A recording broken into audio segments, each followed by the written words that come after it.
کبیرہ. یہ حضرت عمر کے دور کا نقشہ ہے. حضرت عمر رضی اللہ تعالیٰ عنہ کے پاس آیا ایران فتح ہونے کے بعد مال غنیمت. کتنا مال غنیمت تھا؟ اللہ اکبر کبیرہ. اللہ کی قسم میں یہ واقعات پڑھتا ہوں کہ مجھے دنیا میں فاروق اعظم رضی اللہ تعالیٰ عنہ جیسی مثال نہیں ملتی. حضرت عمر فاروق رضی اللہ تعالیٰ عنہ کی فوج نے ایران فتح کیا اور اسی طرح جلد دوڑ گیا. ایک آدمی آیا مال غنیمت لے کر. صحابی کہتے ہیں کہ جب سے ہم مسلمان ہوئے اور اسلام آیا اس وقت سے لے کر آج تک اتنا مال غنیمت نہیں آیا تھا جتنا وہ لے کر آیا. قیمتی مال غنیمت. ہم نے پوچھا بھائی اتنا مال غنیمت تم ہو کون؟ ہمیں اپنا راستے دے، نام تو بتلاؤ.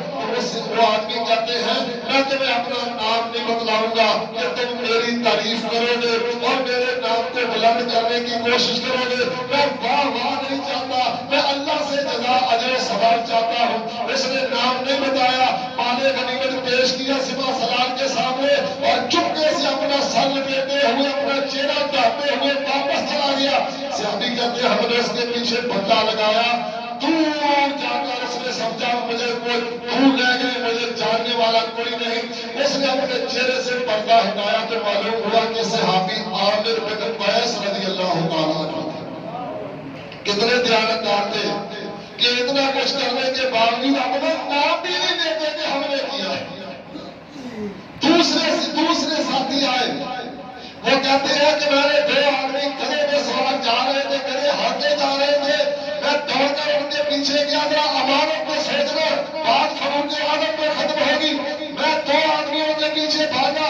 وہ دونوں اپنے گدھے لے جا رہے تھے. ایک تھوڑا آگے آگے تھا، دوسرا پیچھے پیچھے تھا.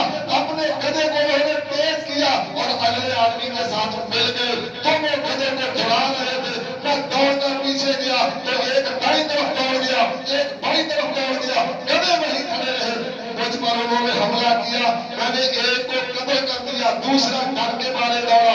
گدھوں کو میں نے ہڑکا اور لے آیا سپاہ سالار کے پاس. ان گدھوں کے اوپر کیا تھا کہ بڑے بڑے دو ٹوکرے رکھے ہوئے تھے گدھوں کے اوپر اور ایک ٹوکرے میں ایک گھوڑا تھا سونے کا بنا ہوا. اس گھوڑے پہ ایک سوار تھا سونے کا بنا ہوا اور اس کی لگام اور اسی طرح اس کے وہ جو اوزار تھے وہ سارے کے سارے ہیرے جواہرات موتیوں سے، لال اور جوہر اور گوہروں سے وہ سارے کے سارے برقع تھے، بھروسہ تھے. میں نے دوسرے ٹوکرے کو کھولا تو اس کی ایک اونٹنی بنی ہوئی تھی چاندی کی اور اس کے اوپر اتنے نگینے اتنے لیکی جڑے ہوئے تھے. اس کے اوپر ایک سوار تھا، اس کی لگامیں سونے کی، یعنی سونے